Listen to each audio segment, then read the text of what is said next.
Hozirda hammada bor muammo ichki og'riqlar, ichki o'y, xayollar hammani qiynaydi. Kimdir o'zini qadrsiz his qiladi, kimdir o'zini noloyiq his qiladi, kimdir tomonidan kamsitiladi va rad etiladi. Nimadir gap gapirsa, umuman uni fikri umuman inobatga olinmaydi, eshitilmaydi. O'sha paytda ichidan siqiladi. Uni xohishlari amalga oshmaydi va nega meni bunday hayotimda muammolar ketma-ket kelaveradi deb juda ham insonlarning ichlarida og'riqlari kuchli. Men bugun sizlarga tushuntirib o'tmoqchi bo'lgan bilimlarimni hozir aytib o'taman. Qarang, ko'pchilik aytadi, hammasi niyatga bog'liq, yaxshi niyat qilsang bo'ldi va hokazo u bu deydi. Qarang, lekin ular bir narsani inobatga olmaydi. Siz qilayotgan, siz aytayotgan niyatlaringiz bu sizni e'tiqodlaringiz bilan bog'liq. Agar sizni ichingizda kechinmalaringiz, e'tiqodlaringiz deganda siz umringiz davomida hozirgi paytgacha ko'rib, eshitib kelgan kechinmalaringiz, mana shularga tayangan holatda siz duo qilasiz, so'raysiz. Ya'ni qanday?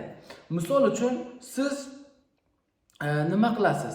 Duo qilgan paytingizda o'zingizga ravo ko'rish, ishonch bilan Allohim, Robbim menga beradi deb ko'pchilik duo qilishmaydi. Unday duo qilisha olmaydi. Nega? Ularni ichlarida noloyiqlik, qadrsizlik, ishonchsizlik juda ham kuchli bo'ladi. Unday insonlar duo qilayotgan paytlarida ularni his-tuyg'ulari ishonchsizlik bo'ladi. Tushunyapsizmi? Ularni ichida amalga oshmasligi haqida gumon kuchliroq bo'ladi. Ular yo'qchilik, quruqchilikni his qilib turib duo qilishadi Allohga. Yo'q, aslida biz Allohga qanday duo qilishimiz kerak bo'ladi?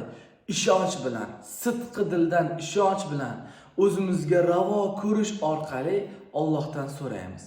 Ana endi qarang, lekin siz yaxshi duo qila olmaysiz yoki sizni xohishlaringiz amalga oshmayaptimi? Biling, siz hali tayyor emassiz. Sizni ichingizda, ong ostingizda sizda nosog'lom fikrlar bor. Nosog'lom tasdiqlar bor. Siz umringiz davomida mana shunday tasdiqlarni yig'ib kelgansiz. O'sha nosog'lom tasdiqlarni yo'qotmas ekansiz ildizi bilan, bu hech qanday sizning hayotingizga xohishlaringiz amalga oshmaydi.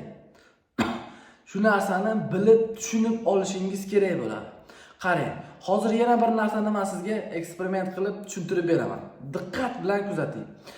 E'tibor bering, siz qayerdandir nimadir ko'rdingiz, eshitdingiz, motivatsiya bilan to'lib kelasizda, xoli qolgan paytingizda o'sha ya'niki motivatsiya pasayadi. Motivatsiyaning kuchi pasayadi. O'sha siz rejalashtiraman deysiz. Nimadir mamamda qilaman, unaqa ishlar qilib tashlayman deysiz. Pishdan keyin sizda nima bo'ladi? Qanday qilasan? Imkoniyating yo'q-ku. Xato qilib qo'ysangchi, uddala olmasang nima bo'ladi? Degan ong ostidan tasdiqlar keladi. Sizni hozir xohlagan, misol uchun motivatsiya olib, men mana bunday qilaman deb xohlagan xohishingiz bilan sizni ong osti ishonchingiz ko'rishadi va ong osti buni yengadi. Tushunyapsiz? Chunki bu ishonch ong ostida sizni haqiqatlaringiz, ishonchlaringiz yotadi. Ana endi nima bo'ldi? Siz misol uchun men magazin ochmoqchi edim deb, men magazin ochaman, u qilaman, bu qilaman deb shijoat bilan o'zicha rejalashtirdingiz. Ana endi nima bo'ladi? Sizni ong ostingizda uddala olmaslik, qila olmaslik, sharmanda bo'lish, shunaqa qo'rquvlar bor. Ana endi agar siz magazinni ochgan taqdiringizda ham bankrot bo'lasiz. Umuman o'xshamaydi. Tushunyapsiz? Bankrot bo'lasiz. Chunki mana bu sizni haqiqatingiz bilan bu to'g'ri kelmayapti. Nima qilish kerak? Mana shu haqiqatni, ong ostini o'zgartirish kerak. Mana bu qo'limni ko'rsatganimda ong ostini men aytib o'tyapman. Bu sizni xohishingiz deyapman. Sizni ong ostingiz o'zgarmasa, mana bu xohishlaringizni shunday qamrab oladi. Magazin umuman qo'yingdan kelmaydi. Bu ham tasdiq bo'lib ong ostiga o'rnaydi. Tushunyapsan? bizni mana shu haqiqatlarimiz o'zgarmasa, hech qanday hayotimizda chiroyli natija qila olmaymiz. Tushunyapsiz? Nima qilish kerak bo'ladi? Ong ostini o'zgartirish kerak bo'ladi. Ong ostidagi tasdiqlarni o'zgartirish kerak bo'ladi. Bu sizni haqiqatlaringiz. Haqiqatlaringiz real hayotga amalga oshadi. Tushunyapsiz? Bir narsani tushunib oling.